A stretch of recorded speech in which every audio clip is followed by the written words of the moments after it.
भरल बावे देहिया में पानी अजबे उछाल मारतावे ई जवानी पोड़े पोड़े भरल बावे देहिया में पानी अजबे उछाल मारतावे ई जवानी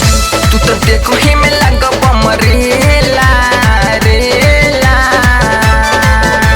तो सुना सुना ए झरेला खालो हाजीपुर के केला सुना सुना ए झरेला खालो हाजीपुर के केला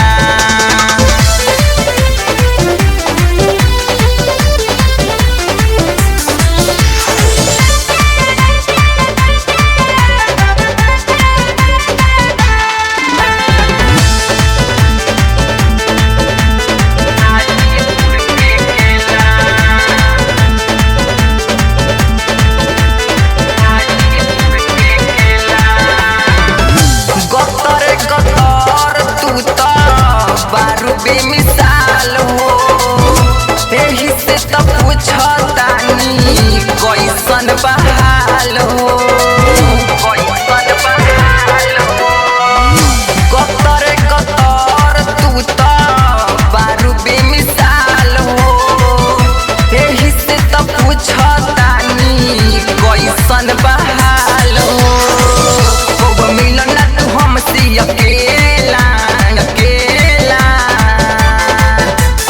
सुना सुना ए झरेला खालो हाजीपुर के केला सुना सुना ए झरेला खालो हाजीपुर के केला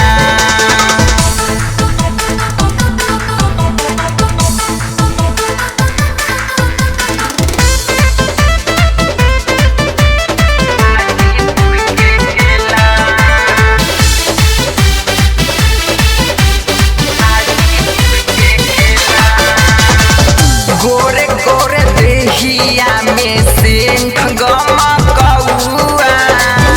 ओही में पहिर लडरीस चपकौआ गोरे गोरे देहिया में सेंठ गमकौआ ओही में पहिर लडरीस चपकौआ परवाना प्रिंस खेल जाई खेला खेला तो सुना सुना ए झरेला खालो हाजीपुर के केला सुना सुना ए झरेला खालो हाजीपुर के केला पोड़े पोड़े भरल बावे देहिया में पानी अजबे उछाल मारतावे ई जवानी तू तो देखो